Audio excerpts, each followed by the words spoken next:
6º Encontro Nacional dos Tribunais de Contas, uma realização do Tribunal de Contas de Santa Catarina e Atricom. Iniciaremos a partir de agora o painel 3, a nova Lei das Licitações, projeto de lei número 6.814/2017. E convidamos o conselheiro Antônio Renato Alves Rainha, do Tribunal de Contas do Distrito Federal, para que venha presidir a mesa. Boa noite a todos.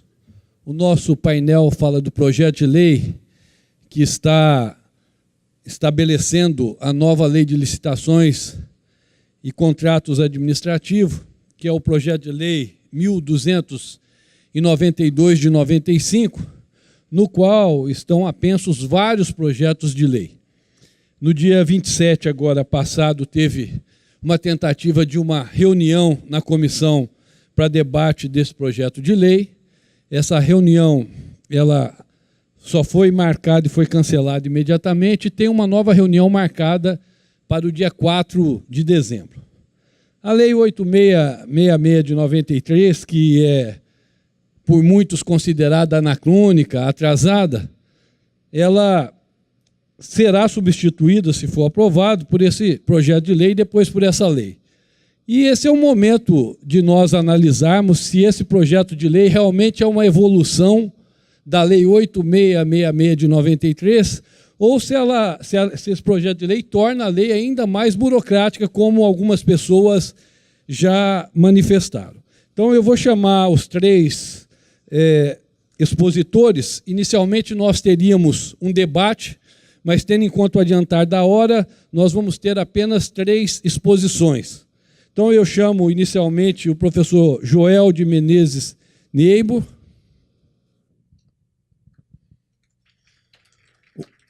o conselheiro Alexandre Sarquis. Como é que vai o senhor, professor? Tudo bem? É uma honra, viu? Muito grande. E o doutor Bruno Quique Lourenço de Lima.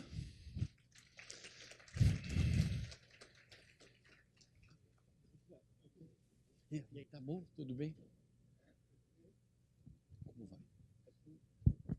Sem mais delongas, eu vou ler um resumo do currículo do professor Joel de Menezes Neighbor. Ele é advogado, sócio da Menezes Neighbor Advogados Associados, doutor em Direito do Estado pela PUC-SP, autor de diversos livros, dentre os quais Licitação Pública e Contrato Administrativo, Dispensa e Inexigibilidade de Licitação Pública, Pregão Presencial Eletrônico e Licitações e Contrato das Estatais. Antes de passar a palavra para a vossa senhoria, professor Joel, eu quero dizer aos ilustres palestrantes que, tendo em conta a adiantada hora, nós vamos contar com a capacidade de síntese, a objetividade e o brilhantismo de todos os senhores. Então, eu concedo com muita honra a palavra ao senhor, professor. Por favor.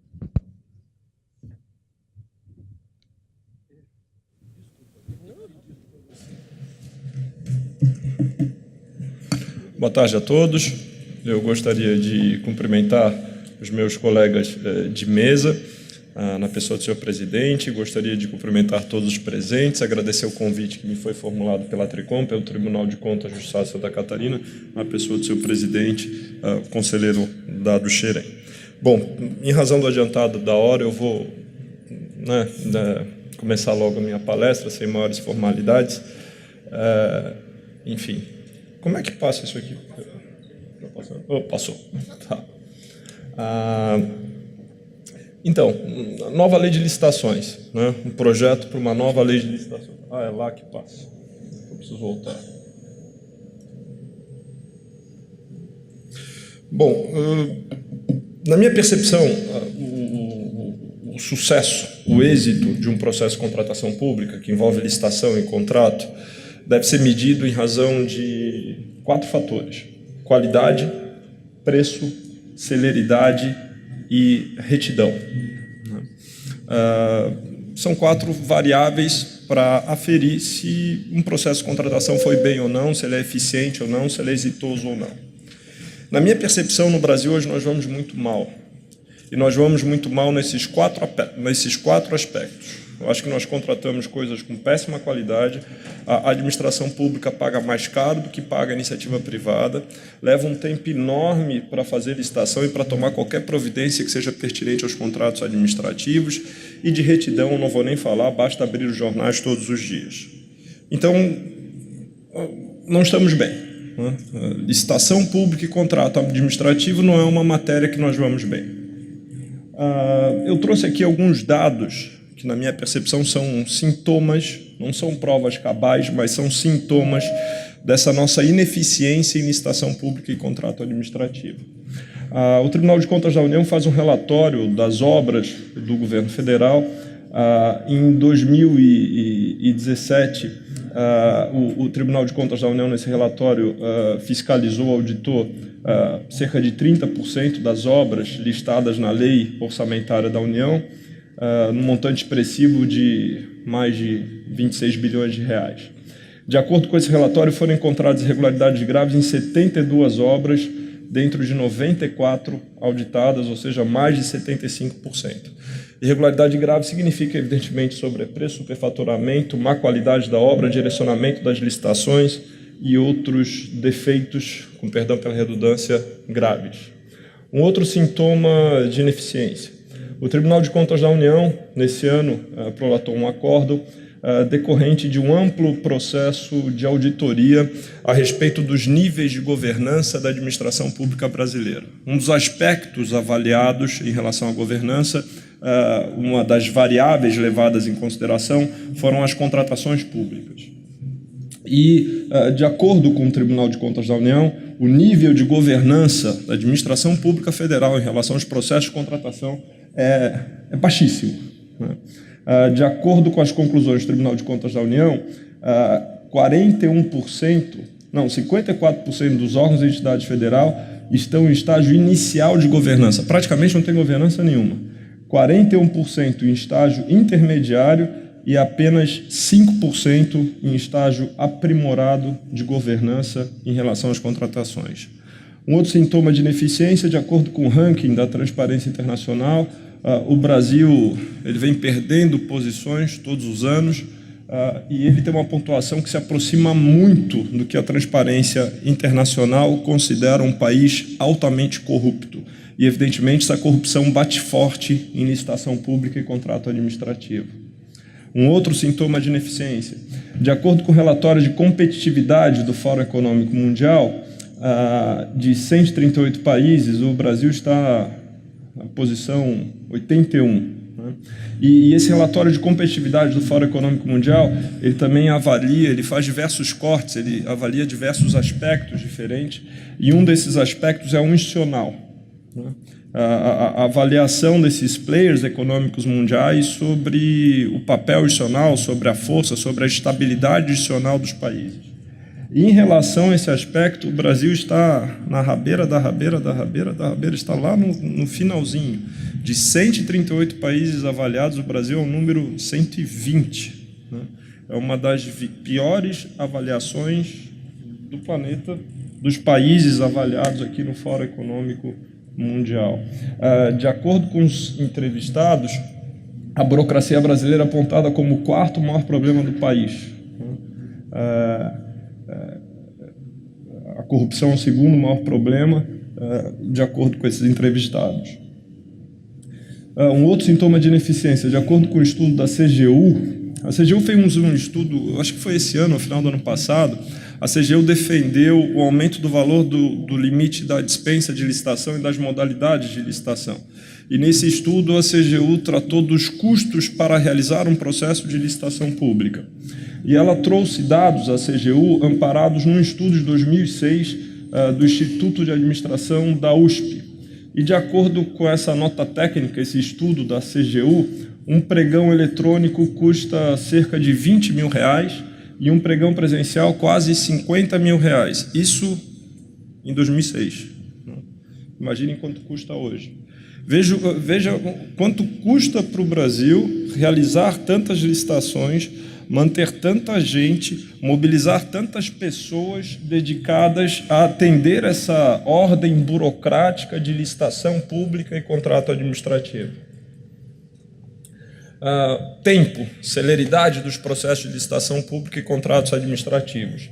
Existe um conselho das secretarias de administração dos estados, e eles, em 2016, eles fizeram um encontro, e junto com esse encontro, um estudo sobre diversos aspectos relacionados à administração pública e às licitações e aos contratos.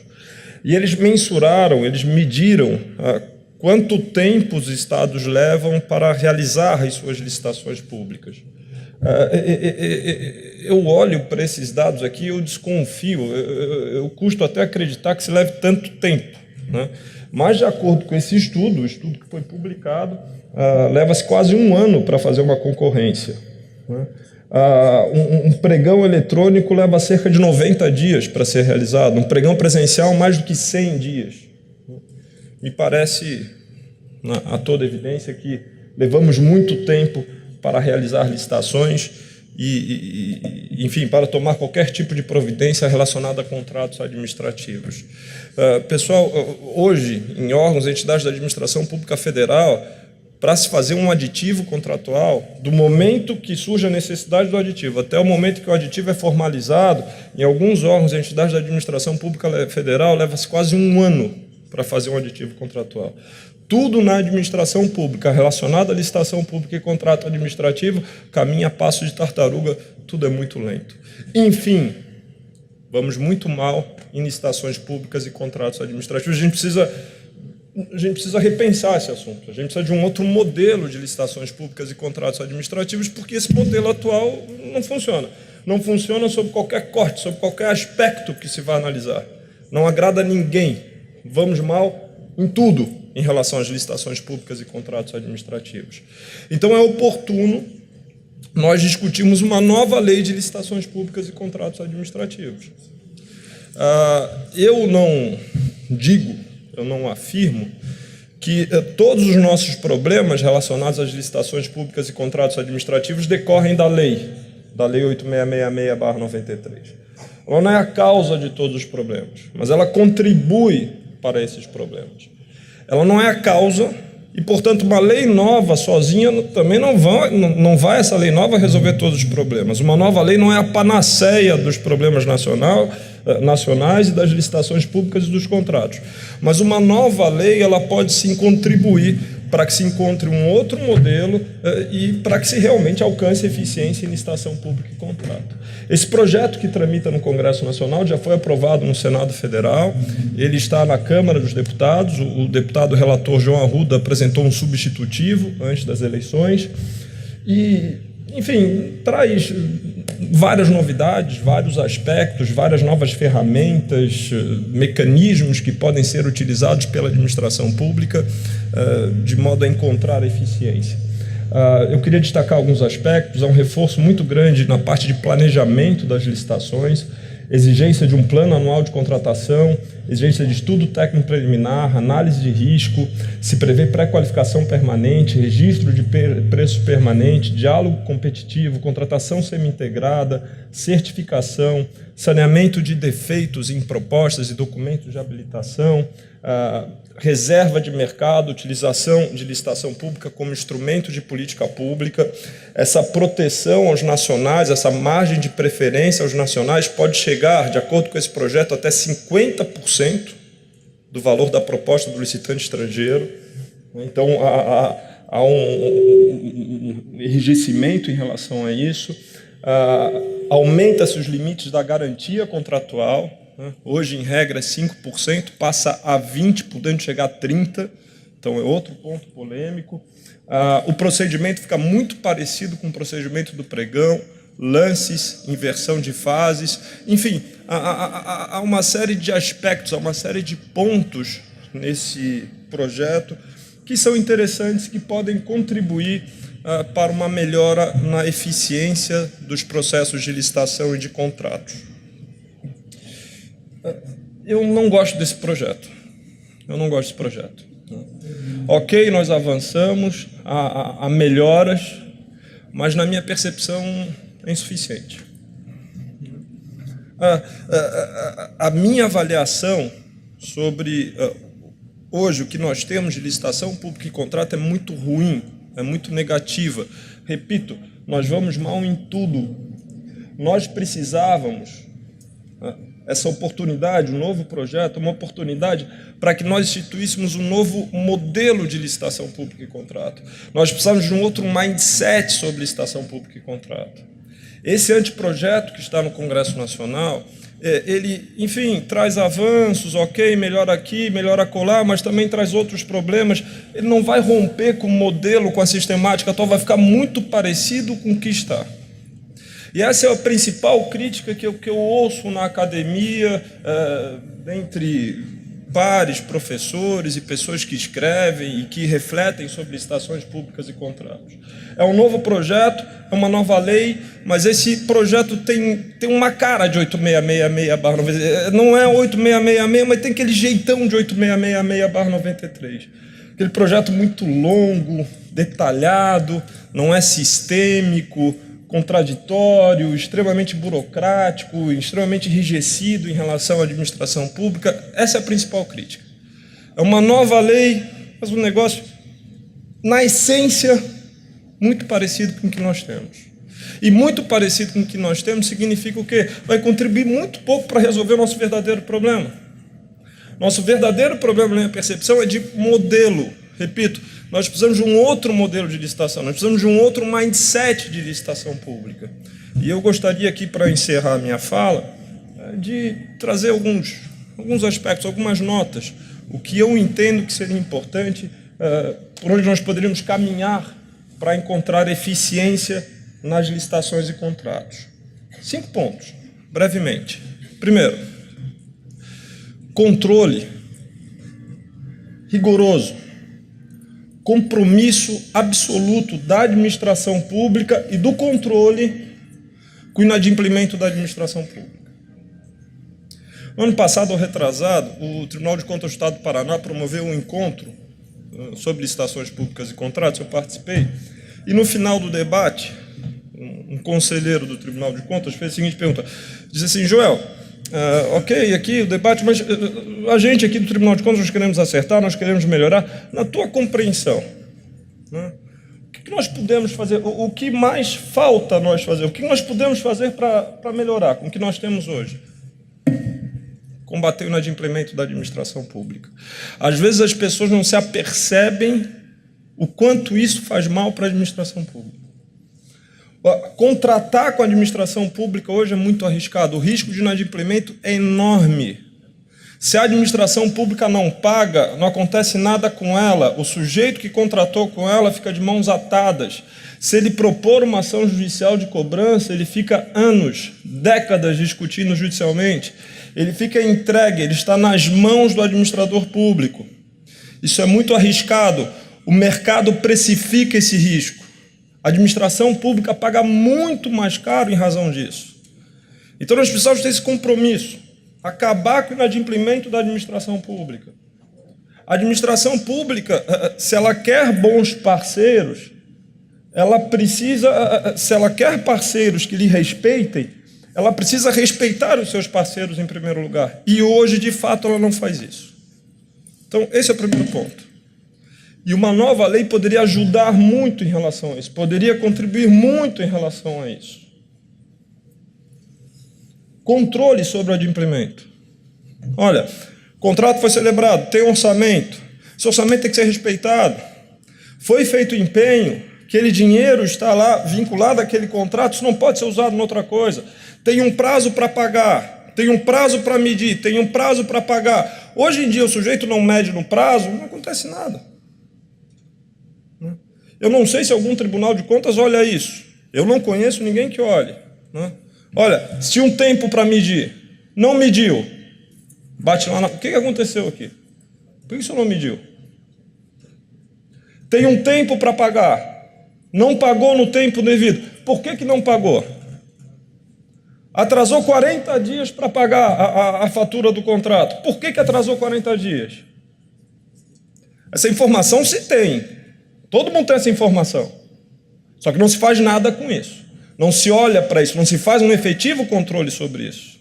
Ordem cronológica do pagamento, isso é uma coisa que tem quanto tempo? Todo mundo desrespeita. Não acontece nada. Não acontece nada. Hoje, no grosso da administração pública, você descumpre a ordem cronológica, não tem efeito, não tem consequência nenhuma. Então, precisa de um compromisso em relação a isso. E esse inadimplemento da administração pública, na minha experiência, é o principal fator que gera corrupção. Porque a administração não paga, o contratado fica na mão da administração, ele acaba tendo que procurar algum tipo de contato para vir receber. Foco na vantagem qualitativa e econômica. Na minha percepção, a licitação pública não deve ser utilizada como instrumento de política pública como é hoje. Isso que está no projeto, por exemplo, de pagar 50% a mais da melhor proposta para favorecer o nacional, sem nenhum tipo de contrapartida concreta, olha, eu não consigo aceitar isso. 3. Aqui uma proposta talvez ousada. Reforçar o planejamento para objetos complexos, e diminuir muito ou acabar com a necessidade de planejamento para coisas simples. Objetos simples tinham que ser contratados quase que de forma automatizada. Um grande banco de preços, uma espécie de registro de preço permanente, o sujeito que precisasse de um computador não tinha que fazer uma licitação e todo um planejamento em termos de referência e orçamento, e isso tinha que ser automático. Olha, um cadastro geral. Quem quer fornecer computadores para toda a administração pública? Por estado ou por região. Eu preciso de computador, cadastro meu pedido, todos que estão lá cadastrados, 2 dias para apresentar uma proposta derradeira, pronto, contrato.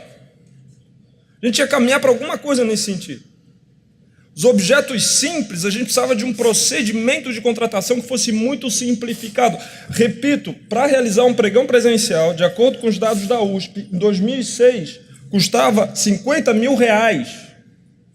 Olha o quanto de gente na administração pública é mobilizada para realizar um pregão presencial. Às vezes um pregão presencial de 30, 40, 50, 60 mil reais, você gasta R$50 mil para promover o pregão você internamente. Então nós precisamos caminhar numa simplificação, que é o meu quarto ponto, simplificação drástica dos procedimentos de contratação. Uma simplificação levada a sério. Contratação eficiente, licitação eficiente, na minha percepção, significa licitação simples. E essa simplificação do procedimento deve ser feita com uso intensivo e inteligente de tecnologia. O professor Juarez Freitas acabou de fazer uma palestra em que ele falava da administração pública digital. No Congresso Brasileiro de Direito Administrativo, promovido aqui nesse auditório esse ano, o professor Juarez Freitas fez a mesma palestra. O professor Marcos Nóbrega, que é um ilustre membro do Tribunal de Contas de Pernambuco, fez uma grande palestra no Congresso Brasileiro sobre disrupção na administração pública. O mundo está mudando, né? Essas novas tecnologias, inteligência artificial, esses robôs. Olha, esse projeto de lei poderia ser um bom projeto talvez para 10 anos atrás. Para hoje, no presente, talvez seja um projeto ok, mas, pessoal, para o futuro, ele não serve. É tão difícil aprovar uma nova lei de licitação. A gente não pode perder essa oportunidade de aprovar uma nova lei com olhos no passado, que sirva para hoje, mas que não sirva para amanhã. Nós precisamos, em essência, simplificar substancialmente o procedimento licitatório, e isso com emprego maciço de tecnologia, né? Sobretudo em relação às contratações simples, esses processos deviam ser quase que automatizados a fim de resolver, de diminuir os custos da administração. Eu me lembro, encerrando de uma vez, que eu sei que já passei do meu tempo, que quando eu me formei na Universidade de Direito, eu estava em dúvida em que área eu iria atuar. Eu tinha feito uma monografia em licitação pública, daí fui para o mestrado para fazer licitação pública, mas tinha dúvida. Naquela época surgiu o pregão. Surgiu um negócio também que muito pouco se usa, que é a cotação eletrônica. Para contratos com base no inciso 2 do artigo 24 da Lei 8666/93, que é os contratos de baixo valor, é um sistema eletrônico do governo federal que você tem os cadastrados, você precisa de um contrato desse com dispensa, você lança lá o que você precisa, os cadastrados têm um tempo para oferecer uma proposta, faz uma etapa de lance, tudo eletronicamente, O sistema, ele então define quem é o autor da melhor proposta e pronto, se contrata. Eu olhava para isso à época e pensava assim, olha, eu acho que eu não vou me especializar nesse negócio não, de licitação e contrato, porque não vai ter demanda. Isso lá por 2000, 98, 99, 2000. Esse negócio de licitação está ficando tão simples, está ficando tão fácil de fazer, vai ficar tudo tão automatizado, que um advogado que trate licitação pública e contrato ele não vai ter trabalho. Ninguém vai precisar de um advogado disso, porque vai ficar muito fácil fazer, vai ficar muito simples. Ainda, sob essa perspectiva da advocacia, ainda bem que eu estava errado, né? Mas pensando no Brasil, olha, isso faz um grande mal para o Brasil e um mal desnecessário. Temos uma grande oportunidade aqui com a discussão desse projeto de lei. Muito obrigado pela atenção.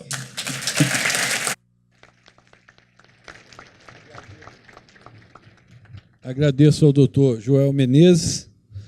Eu quero rapidamente dizer que concordo com o senhor quando diz que esta lei, em muitos pontos, ela é mais burocrática que a atual Lei 8666 de 93. Ela tem alguns avanços, mas ela tem muitos retrocessos, esse projeto de lei. Só para a gente ter uma ideia, assim, ficando apenas no quantitativo, a Lei 8666 de 93 tem 126 artigos. Essa nova lei que procura simplificar os procedimentos da Lei 8666 de 93, ela está com 188. Então, eu acho que a questão quantitativa já mostra que a gente tem que ter uma preocupação com ela. Eu vou passar a palavra agora ao doutor Alexandre Sarquis, que é formado em engenharia na Universidade Federal de Santa Catarina, em administração de empresas pelo Centro de Ciências da Administração e Socioeconômicas da Universidade do Estado de Santa Catarina, é mestre em Ciências Econômicas, formado pela Universidade de Brasília, especialista em auditoria pela Universidade do Banco Central, é conselheiro substituto do Tribunal de Contas do Estado de São Paulo e representou a Atricom como palestrante e debatedor na comissão da Câmara dos Deputados que está analisando e irá votar o projeto de lei 1292 de 95. Por favor, doutor Alexandre.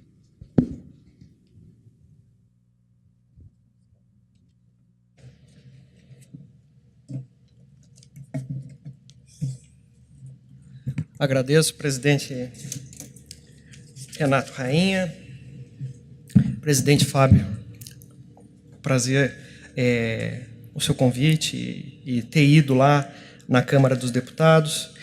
Eu estive na Câmara dos Deputados por 3 vezes para falar sobre o projeto. 2 convidado pelo Valdecir Pascoal, não está aqui, meu grande amigo. Agradeço também ao presidente Eduardo Xerém, nosso colega, e saúdo os colegas de mesas Joel Niebur e Bruno Lourenço de Lima. Mas eu gostaria de dizer que o professor Joel jogou água na minha apresentação. Aqui tá, eu fiz umas folhinhas, sabe? Tem gente que é organizada, tem gente que é desorganizada. Se fez slide, eu faço folhinha. Primeira observação que eu acho que essa lei não fala: a administração pública não paga, ela não respeita a ordem. Vai reduzir o preço? Não, não vai. Para que você tenha um contratado que te respeite, você precisa respeitar o contratado. Essa lei não toca nesse assunto. Ela, que nem o conselheiro falou, acresce mais 50 artigos. E sobre isso não fala nada. Outra, o grande problema das licitações públicas são as obras paralisadas no Brasil. Não se fala nada disso. Então nós pegamos o problema que nós vemos e atacamos o problema que parece ser. Gostaria só de chamar a atenção aqui. Eu fiz uma tabela, eu fiz uma tabela, porque são um projeto do Senado, aí teve um substitutivo do Senado, aí foi para a Câmara, foi apensado a 120 outros projetos, 120 outros projetos. Eu não contei um a um, eu contei, tinha 40 por página, fui contando assim, foi por estimativa. Aí teve outro substitutivo na Câmara. E, por fim, conseguiram apresentar outro substitutivo. Então eu fiquei lendo essa semana que passou para ver algumas coisas. Eu gostaria só de chamar a atenção para o artigo 92. Todos nós somos de controle. Então eu vou ler um artigo para vocês e vocês me digam se é uma boa ideia ou se é uma ideia péssima. A gente nem falou de cláusulas exorbitantes. Eu acho que não tem mais lugar cláusula exorbitante, talvez para alguns objetos, né? Mas o artigo 92 tem cláusulas exorbitantes e o seu inciso terceiro, muito bem, está aqui. A administração terá a opção de rescindir o contrato sem ônus quando não dispuser de créditos orçamentários para sua continuidade ou quando entender que o contrato não mais lhe oferece vantagens. Então, o que vai acontecer é o seguinte, e nós criticamos, nós mandamos o presidente Rainha uma observação, tirem isso, que isso é muita força na mão do administrador. Então, nós temos o seguinte problema, a administração não paga. O segundo problema, a administração deixa obras paralisadas. Aí nós damos o que na mão da administração? Olha, paralise quando quiser, sem ônus.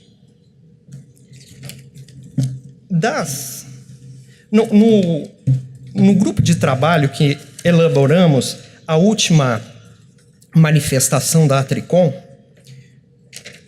a conselheira Milene fez parte, o conselheiro Weder, outros colegas. Nossa, estou sendo muito injusto, né? Não estou me lembrando dos outros. Nós ficamos em dúvida. Todos tinham muitas sugestões para a Lei 8666. Eu mesmo, eu acho que eu tenho uma visão holística das licitações. Eu sou formado em engenharia pela Universidade Federal de Santa Catarina. Se vocês verem a ponte Lenoir Vargas, é sobre o Rio Chapecó, era o maior vão livre no estado de Santa Catarina, a não ser pelas pontes que ligam o continente à ilha. Tem lá um baixo relevo, equipe engenharia. Pois então, eu trabalhava na equipe engenharia. Nós fazíamos licitações para o poder público. Depois eu fiz concurso público, vim para o lado de cá. Né? Na Câmara dos Deputados, eu cheguei até a ser secretário executivo da Comissão de Licitações da Câmara dos Deputados, uma das maiores comissões de licitação do Brasil. E agora estou na parte do controle, né? Eu olhei de diversos aspectos. Todos têm uma contribuição a aportar. E eu tinha muitas ideias, mas chegamos à conclusão que íamos falar exclusivamente sobre controle. Está aqui a manifestação da Atricom. Foram 5 pontos, todos os 5 sobre controle, somente controle. Primeiro ponto. Nós pedimos para que o Tribunal de Contas fosse dado o direito de fiscalizar a ordem cronológica de pagamentos. Foi concedido pelo deputado Arruda. Segundo item, com relação à declaração de inidoneidade, a gente chamou a atenção que o projeto de lei retirava dos tribunais de contas a possibilidade de declarar inidoneidade. Foi atendido. O item 3 eram dispositivos meramente processuais, né, qual o momento de apresentar a defesa ao Tribunal de Contas, se houvesse um exame prévio de edital, foi parcialmente atendido. Não foram 5, foram 4 observações. Tudo isso era cortina de fumaça, viu, presidente Rainha? O quarto é que era o importante. Por quê? O quarto dizia o seguinte: na fiscalização, o Tribunal de Contas competente somente poderá suspender cautelarmente o processo licitatório uma vez, pelo prazo de 30 dias. Ele não só não atendeu, ele piorou. Agora não são 30, são 25. Não há como nós nos comprometermos a isso. Qualquer licitação, então, é 30 dias. Ele tem que receber e aguardar por 30 dias e estará livre para tocar a licitação como for. O que eu acho desse projeto? Eu acho que ele congrega grandes textos.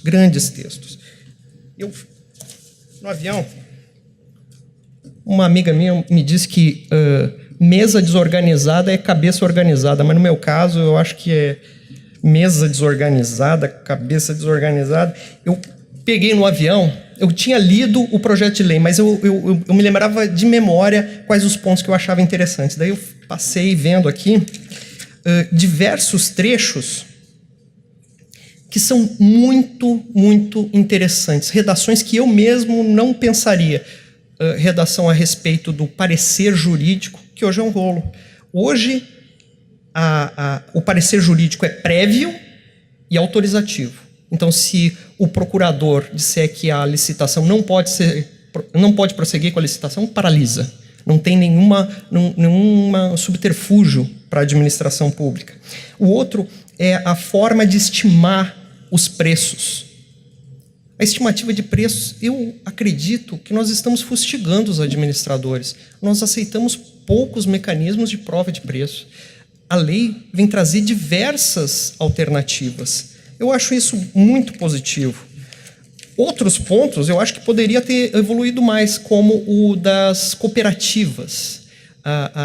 Quais objetos pode ser aceito cooperativa? Aqui evolui, mas não tanto quanto poderia. A responsabilidade do agente. Bem, eu não vou fazer uma revisão geral aqui da lei. O que eu vou falar é o seguinte. Se existem 4 ou 5 núcleos, e eu acho que são esses, 4 ou 5 núcleos de grande avanço, a inversão da fase de habilitação e julgamento como regra, a possibilidade de lances, esses pontos que eu falei. Por quê? Porque não podemos simplesmente emendar a Lei 8666 e ver, se desejamos um balão de ensaio, como a maior parte do sistema mantém-se com grandes novidades. Pelo contrário, estamos defenestrando a Lei 8666 com um debate que, entendo eu, não está amadurecido ainda. Veja, eu sou conselheiro substituto de um grande Tribunal de Contas brasileiro. Eu não sei o que está escrito aqui. Então, imagino que muitas pessoas na academia, nos tribunais de contas também não saibam.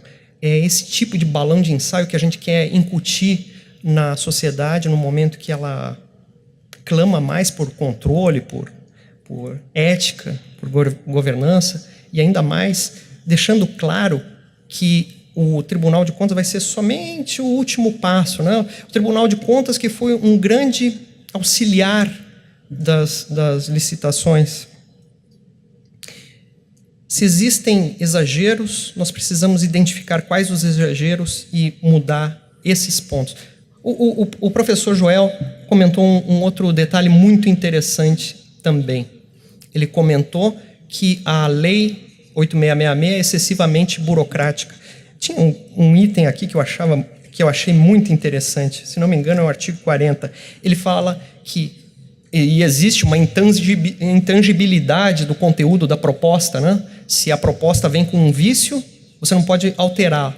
Eu, nas minhas palestras, falo, olha, se a CND vier vencida há uma semana, dentro do envelope, você pega, entra na internet e tira outra. É um formalismo muito exagerado para ser levado ao ponto da inabilitação. E como último ponto, já que o meu tempo se esgota, eu gostaria de comentar já um item que eu estou escrevendo um livro, né, sobre habilitação, então eu já vou chamar a brasa para minha sardinha. As licitações brasileiras são muito calcadas em habilitação. Habilitação, tem que ter atestado. Eu estava conversando com uma professora de uma universidade inglesa e eu estava tentando explicar para ela o que era habilitação. É um passo em que você decide que tais pessoas não vão poder fornecer. Aí ela falou assim, sim, mas as pessoas vêm até a licitação e desejam fornecer e vão ser impedidas. Por quê? Não é porque elas não podem fornecer. Eu sei mais sobre elas do que elas mesmas. Você vê, tem tanto cartel aqui em licitação em Brasil, mas na realidade o cartel está na própria lei, né? Está dizendo assim, ó, tem que ter atestado. O professor Marcos Nóbrega até brincou outro dia que motoboys diariamente arriscam as suas vidas Brasil afora para entregar atestados. Cadê o Marcos? Eu falei para ele que quando ele fala, todo mundo ri. Quando eu falo, ninguém ri. Bem, precisamos evoluir, deixar desse legalismo exagerado, esse formalismo anos 1800, para um paradigma mais flexível. No entanto, temos que ser mais duros na execução dos contratos, incluindo pagamento e finalização das obras. Então, é esse o foco. Não é menos controle. É mais controle nos pontos mais sensíveis. Eu acho que é isso, presidente. Obrigado. Obrigado ao conselheiro Alexandre Sarquis. E sem mais delongas, também eu passo a palavra ao senhor Bruno Quick Lourenço de Lima, engenheiro civil formado pela Fundação Educacional Minas Gerais, tem atuação como engenheiro de planejamento e produção, especialista em políticas públicas pela Unicamp, é diretor da Câmara de Dirigentes Lojistas de Belo Horizonte, presidente do Conselho da Micro e Pequena Empresa da Associação Comercial de Minas Gerais, diretor de Comercialização e Articulação Regional do SEBRAE Minas Gerais, atualmente é gerente da Unidade de Políticas Públicas, coordenador da Assessoria Legislativa do SEBRAE Nacional. Vamos conhecer a visão do setor produtivo sobre o PL 1292. Bem, boa noite para todos, né? Queria agradecer muito a oportunidade, dizer que essa parceria do Serviço Brasileiro de Apoio à Pequena Empresa com o Sistema Tribunal de Contas faz todo sentido no mundo. Nós começamos, junto com o Legislativo, está aqui o ex-presidente da Frente Parlamentar da Pequena Empresa, então o deputado Augusto Nardes, hoje ministro do Tribunal de Contas da União, e a gente veio do Legislativo nas fases de uma política pública, Legislativo, Executivo, e percebemos como no Brasil é o país que as leis pegam e às vezes não pegam, né? Cola ou não cola, sai ou não sai do papel. Nós fizemos um grande esforço junto ao Executivo, desde da União, nos estados e principalmente nos municípios, visto que a grande relação dos pequenos negócios está com o poder público municipal, né? Sobretudo no uso do poder de compra nas compras locais. Pois bem, então faz todo sentido a gente chegar aonde a gente chegou, de buscar os órgãos de controle externo naquilo que na gestão chamamos de PDCA, planejar, fazer, avaliar e ajustar. E a avaliação e o ajuste tem muito a ver com essa etapa tão importante que os órgãos de controle externo desempenham no Estado, né? Queria, então, cumprimentar o nosso presidente da mesa, o conselheiro Rainha, parceiro lá no Distrito Federal, com iniciativas extremamente inovadoras, apenas de não poder falar, na contratação de microempreendedores individuais nas comunidades onde as escolas dos filhos estão. O exemplo nós já estamos exportando para o Brasil todo, né? Ao presidente Fábio, nosso parceiro de toda hora, está sempre presente, teve o tiro no Brasil Mais Simples, lá em Brasília, tivemos juntos, né? Ao presidente Bonilho, Ivan, tivemos com ele mais cedo também, no Instituto Rui Barbosa, ao nosso ministro Nardes, ao Marcos Benquerer, ministro substituto, parceirão também da Audicom, não é isso? Enfim, tantos outros parceiros aí do Brasil inteiro. Sobre a lei, como sempre, eu vou subverter um pouco a ordem, eu vou falar um pouquinho da lei e vou entrar um pouco da história da nossa lei que buscou enfrentar parte desse problema, não é? Primeiro é o seguinte, não existe lei, não existe processo que seja neutro, inerte. Ele influencia as coisas.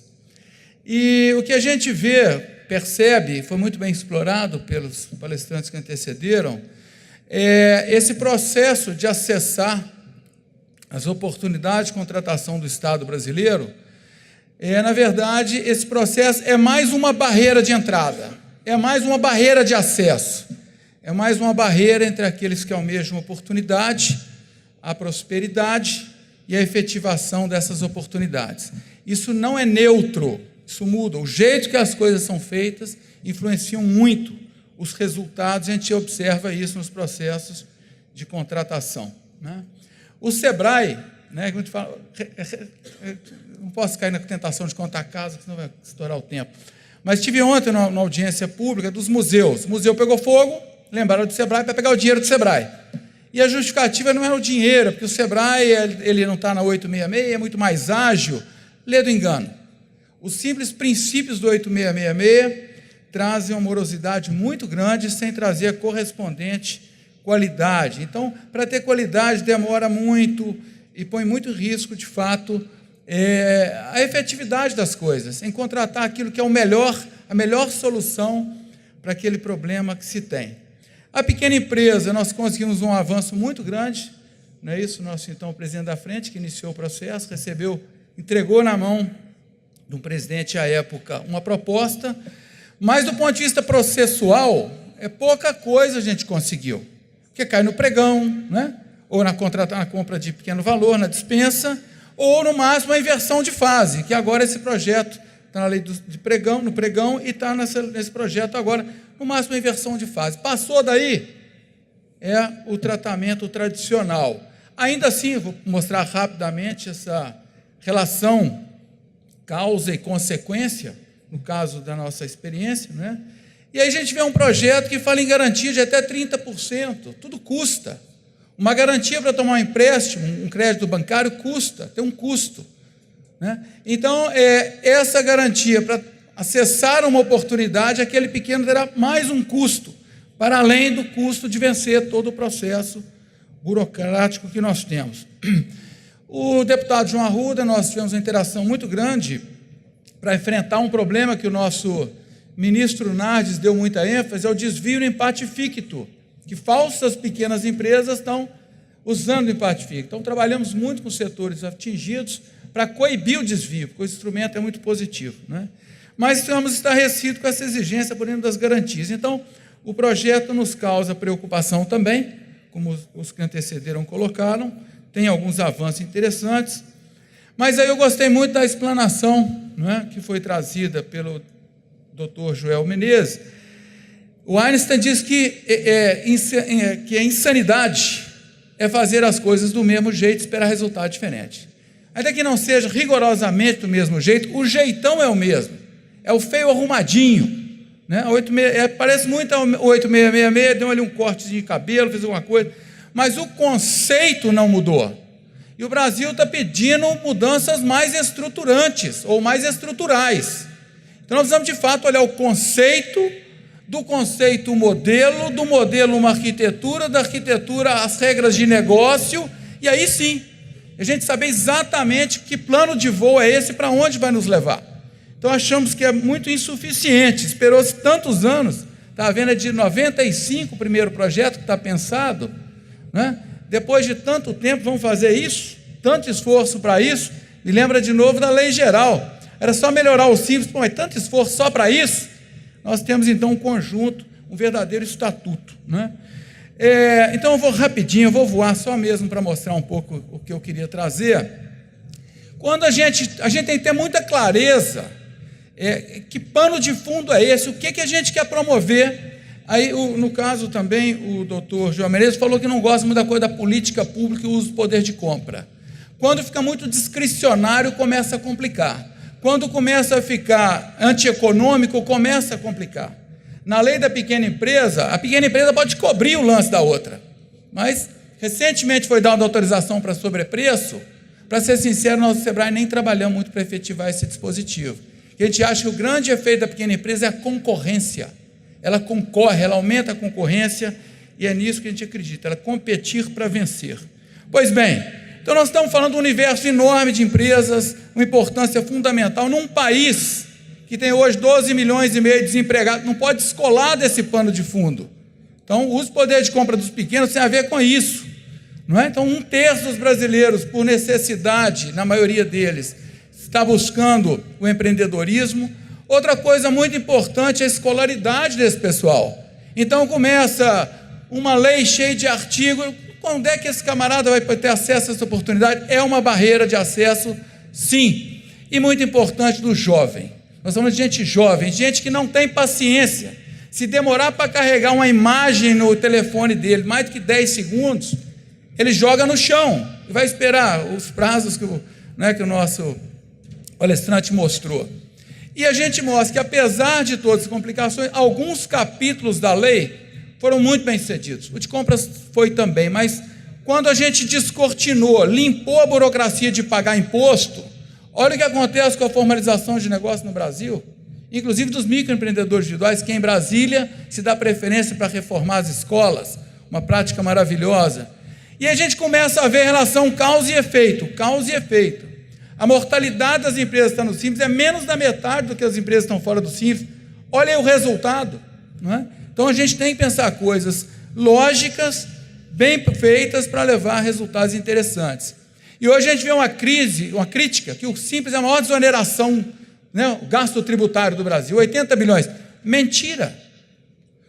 70% das empresas do Simples falam que ou não existiriam, ou estariam na informalidade, ou seriam muito menores do que são. Então que perda é essa? Não se perde o que não se teria. Então a gente precisa olhar com mais profundidade, não é? E para a gente ter realmente aderência entre a realidade e aquilo que se faz e os resultados que se pretende, não é?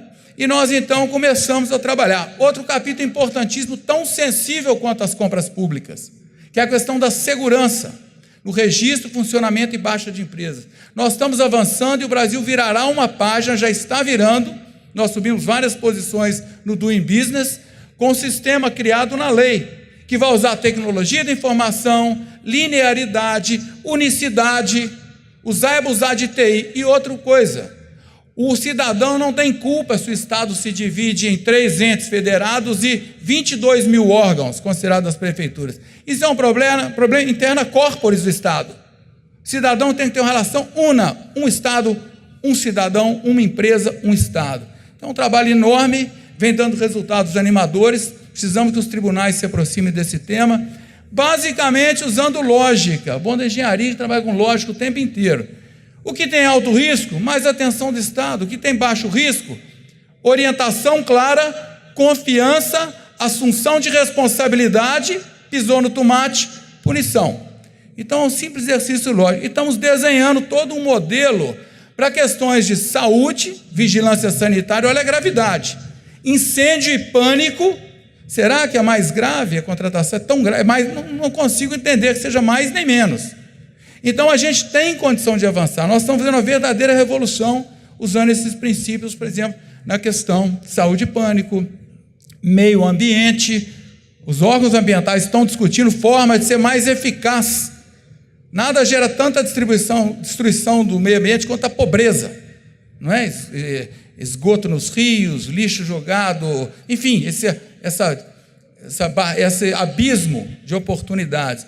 Pois bem, e aí construiu-se uma lógica, o que se queria atingir através de uma lei especial para os pequenos, no caso, e se a gente olhar ali, aquilo é a roda da prosperidade, nada mais do que isso. Criou-se um conjunto de objetivos, buscamos no mundo o que tinha de melhor, nos inspiramos fortemente no modelo norte-americano, que é o modelo do pós-guerra, para a recuperação dos Estados Unidos, ampliar o tecido econômico, incluir mais pessoas, distribuir renda no caso do pós-guerra, e basicamente pegamos alguns mecanismos, não tem nenhum acaso no capítulo que trata do uso do poder de compra na lei complementar 110. Nada está ali por acaso. Um quer induzir associativismo, o outro inclusão, o outro transferência de tecnologia e por aí vai. E é um conjunto de coisas, né? E várias delas, eu não vou ler obviamente agora, tem todo um conjunto lógico, uma arquitetura, de novo, um conceito, um modelo, uma arquitetura, um conjunto de regras de negócio e uma grande rede de atores, muito orientados, preparados para isso. E no caso de compras governamentais, do uso do poder de compra, a parceria com a Atricom, o Instituto Rui Barbosa, inaugurou uma nova página, e com a Audicom agora também, né? Nosso ministro. Então temos isso. E aí o que vem? É importante a gente mudar o marco legal, mas antes do marco legal tem que ter a coisa do conceito, essa visão que se trabalhou aqui. Em seguida, Não adianta ter uma visão velha sobre uma lei nova. Ela não vai funcionar. Então, trabalhar as pessoas e trabalhar, obviamente, de jeito diferente. E aí eu quero finalizar mostrando o que a gente fez. A gente tinha essa dificuldade muito grande de efetividade. Num encontro como esse da Tricom, não é? Na época, se eu não me engano, foi Antônio Joaquim, à época, ele falou que o grande compromisso dos tribunais, ou o papel dos tribunais de contas no terceiro milênio, era a efetividade das políticas públicas. Ele falou, essa foi a chamada para a gente procurar os tribunais. Tínhamos começado com o nosso, então, conselheiro Salomão Ribas, aqui no estado de Santa Catarina, o primeiro contato, e nós, então, avançamos e fizemos uma coisa mais estruturada. E hoje, por exemplo, trago um exemplo do Paraná, todos os estados do Brasil, praticamente o Acre tem, todos os estados têm parcerias, sobretudo com capacitação e encorajamento. Uma orientação partida do tribunal encoraja o gestor público a trabalhar, porque ele sabe que está trabalhando da forma correta. E hoje a gente vê no plano do Comprasnet, são 25 bilhões, não é, de contratos onde a pequena empresa tem, de alguma forma, participação, quase 60%, então, dos certames, não é, com a participação da pequena empresa, um amplo trabalho de orientação. Não dá para pensar em política pública, lei nova, não adianta fazer uma lei nova e não preparar os operadores. Então nós temos um trabalho bacana em cima. E o estado da arte, a nova fronteira, o professor Juarez falou muito de índice, de TI, de monitoramento em tempo real. O que hoje está sendo construído dentro dos tribunais, que é o IEGE e o IEGM, isto é vanguarda, não é só no Brasil, não. O pessoal da OCDE viu e caiu o queixo. Isto é vanguarda. Esse é o Estado que o Brasil precisa. Um Estado que sabe onde chegar, como chegar, vê quem faz bem feito e faz disseminação de boa prática, igual o MEI lá em Brasília. Aqui dentro do IEGM, vocês vão ver, nós vamos ver, o Brasil vai ver o que tem de melhor. Que se a saúde funciona bem, não é por acaso, está sendo bem feita. Se educa e por aí vai. Então é algo fantástico, e vocês estão realmente conseguindo disponibilizar, disseminar isso para o Brasil todo. Isto é uma verdadeira... É preciso ter a noção, a ideia, na verdade, da grandeza do que está acontecendo nos tribunais. Eu, de fora de um tribunal, sou um jurisdicionado, eu venho trazer a importância que isso tem para as políticas públicas. Não é? E aí tem um ponto que a gente trabalhou, que é a nossa segunda geração de parceria com os tribunais, que é incluir no IEGE e no IEGM o tema desenvolvimento econômico, porque lá tem saúde, governança de TI, uma série de coisas. E o desenvolvimento, que é essa agenda que liberta da doença, da pobreza, de um monte de coisa, e que traz mais recursos para o Estado poder desempenhar a sua função. Então, felizmente, e agradecemos de público, o fato do Instituto Rui Barbosa, a Tricom, terem trazido para dentro da agenda desses dois indicadores o índice de desenvolvimento econômico, ministro. Isso é revolucionário, né? Pois bem, e aí, fechando, as coisas não acontecem por acaso, né? Somos adultos, aprendemos isso. E aí a gente vê uma das maiores crises, a maior crise da história brasileira, a maior crise econômica. E aí o nosso ministro tem mestrado em, parece que emprego e renda, não é isso? Olha o que acontece, ministro, desde que a lei geral ou o estatuto foi. A pequena empresa é a barrinha azul. Veja quantos anos ela ficou acima da linha. E olhe depois da crise, quem é que reagiu primeiro e está gerando emprego no Brasil? Emprego é paz social. Emprego é alívio nas políticas, na necessidade colocada sobre o Estado. E é disso que a gente está falando. E isso é uma política que tem uma lógica, tem um conceito, tem um público-alvo, tem um objetivo bem desenhado. E olha que coisa importante, isso é uma mudança, ela é conjuntural, mas também estrutural. Vejam que a barra é azul, é emprego com carteira assinada, a ocupação de carteira assinada. A barra laranja é a ocupação dos donos de negócio. Essa é a mudança que está acontecendo no mundo. Muita gente hoje, quando quer um trabalho ou um emprego, cria o seu próprio emprego. Então, o Brasil saiu na frente neste caso. Dedicou, inclusive, um capítulo, não é, à questão do uso do poder de compra. Resta agora tratar muito essa questão processual, que em boa parte está mantida, os pequenos negócios ficam aí privados de muitas oportunidades, não é, de se inserir na economia, inovar. Nós estamos conversando com as Forças Armadas, Marinha, próprio Exército, para ter rodas de negócio com startups brasileiras para gerar inovação sem pagar mais caro, não estamos falando disso não. Está cheio de startup aqui, inovando e vendendo coisa para o mundo inteiro. É o que os Estados Unidos fazem. A maioria da tecnologia gerada nos Estados Unidos é o sistema de defesa norte-americano, a própria NASA contratando com os pequenos negócios americanos, com o Estado apoiando, né, como apoio e crédito à inovação. E eu gosto muito de fechar com essa frase, e queria só contar o episódio de ontem e encerrei. Ontem fomos numa audiência pública para discutir essa MP 850 dos museus, né? E aí conversa daqui, conversa dali, o Sebrae não é só pelo dinheiro, não, é porque ela é mais simples, o sistema S. Gente, lamentamos informar, mas não é tão assim não, ainda é complicado, né? E aí o que resultou no final? No final de uma discussão de um museu que pegou fogo, qual foi o assunto?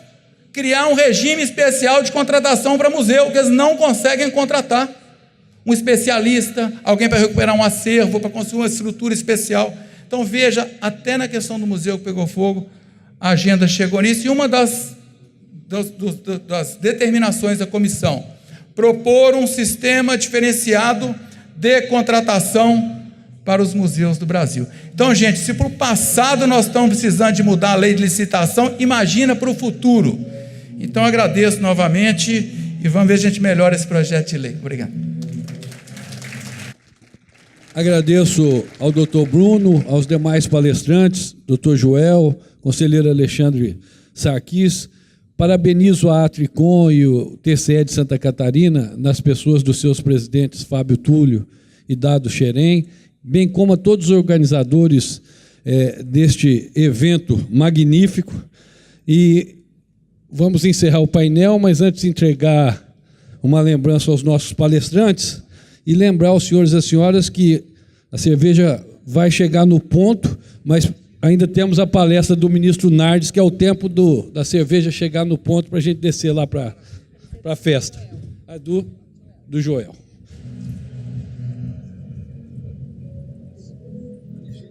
Enquanto é feito o agradecimento, então, entregando o nosso livro aos participantes deste painel e também ao nosso presidente da mesa, um recadinho da editora Fórum, que chegou já o exemplar do Dr. Juarez Freitas. Então, aqueles que desejarem adquirir, o exemplar já está disponível no estande da editora aqui na saída da plenária. Nós gostaríamos ainda de informar que, em virtude do deputado federal Rodrigo Maia ter que assumir a presidência da República em face da viagem do presidente Michel Temer, nós não teremos a palestra 5. Acompanhe nossa cobertura também pelo site do TCE, Twitter e WhatsApp 48 991 13 2308.